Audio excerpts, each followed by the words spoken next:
So becoming a bioinformatics require a combination of skills in biology, computer science, and statistics and problem solving.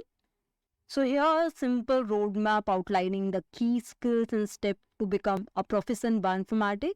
Start with understanding of the biology fundamentals. Developing a strong understanding of molecular biology, genetic, genomics, and other biological principles. This includes knowledge of DNA, RNA, protein, and cellular processes. Along with that, programming skill. Learn programming language commonly used in bioinformatics such as Python, R, Perl, etc. Understand the data structure, algorithm, and scripting. You must also have the foundation experience in the bioinformatics tools and databases. Familiarize yourself with bioinformatics tools, software packages, and databases, especially used for sequence analysis, genome annotation, structural biology, and more. For example, NCBI BLAST, NCBI databases, Bioconductor, Galaxy, etc. Make yourself comfortable with the statistic and data analysis. Gain proficiency in the statistical methods and data analysis technique which are relevant to the biological data, such as hypothesis testing, regression analysis, and machine learning. Along with that, data visualization. Learn how to visualize the biological data effectively using the ggplot or specialized bioinformatics visualization.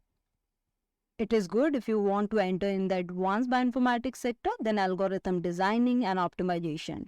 Understand the algorithm commonly used in bioinformatics such as sequence alignment algorithm, phylogenetic algorithm, and machine learning algorithm, etc.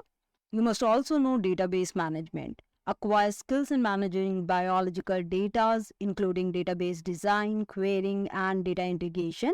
And lastly, the critical thinking and problem solving. Develop the ability to critically analyze the biological problems and design computational solutions to address them. It is best if you are having a good communication skill.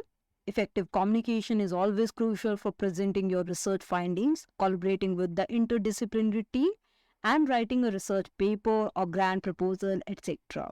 By following these roadmap and continuously upskilling in this sector, you can build a successful career as a bioinformatician and contribute to the advancement in the biological and biomedical research and application. I hope you have liked the session. If you are having any queries or comment related to this subject area, feel free to reach us.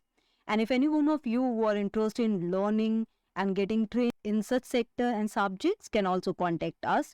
Thank you.